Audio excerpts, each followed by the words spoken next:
আপনি নতুন একটা বিজনেস শুরু করেছেন কিন্তু আপনার ওয়েবসাইটের প্রতি কোনো বাজেট বরাদ্দ করেন না, আপনার ওয়েবসাইটকে তেমন গুরুত্ব দিচ্ছেন না। ওয়েবসাইট থাকলে বা কি এমন সমস্যা হয়, ওয়েবসাইট না থাকলেই বা কি সমস্যা হয়।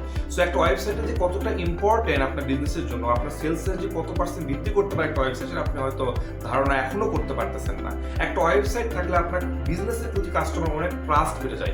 কাস্টমার কিন্তু সবকিছু যখন প্রয়োজন হয় তখন সে গুগলেই সার্চ করে। সে গুগলে সার্চ করে যদি আপনার ওয়েবসাইট না পায়, আর আপনার ওয়েবসাইট যদি না থাকে, তাহলে গুগলে সার্চ করলে আপনাকে খুঁজে পাওয়া যাবে না।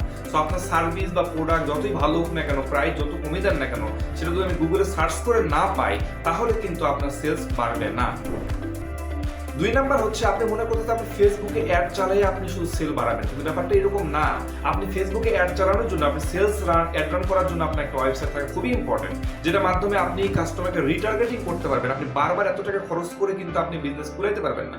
সো আপনি যদি রিটার্গেটিং করতে পারেন ফেসবুক অ্যাডের মাধ্যমে, তাহলে কিন্তু আপনার সেলস আপনার খরচটা কমে আসবে। সো সেক্ষেত্রে আপনার ওয়েবসাইট থাকাটা খুবই ইম্পর্টেন্ট। তো এরকম বিভিন্ন কারণে আপনার ওয়েবসাইট থাকা ইম্পর্টেন্ট, যাতে আপনার কাস্টমার আপনার বিজনেসের প্রতি, আপনার প্রোডাক্টের প্রতি একটা ট্রাস্ট বাড়ে, যাতে কাস্টমার আপনার প্রোডাক্টটা কিনতে কোনো ভয় না পায় বা মনে হয় যে ফেক কিনা, এরকম যেন সন্দেহ না পোষণ করে। সেই জন্য আপনার একটা ওয়েবসাইট থাকা খুবই ইম্পর্টেন্ট। সো বিজনেস শুরু করবেন, পাশাপাশি আপনার একটা ওয়েবসাইট বিল্ড আপ করা দরকার, আপনার সেলস কয়েক গুণ বৃদ্ধি পাবে।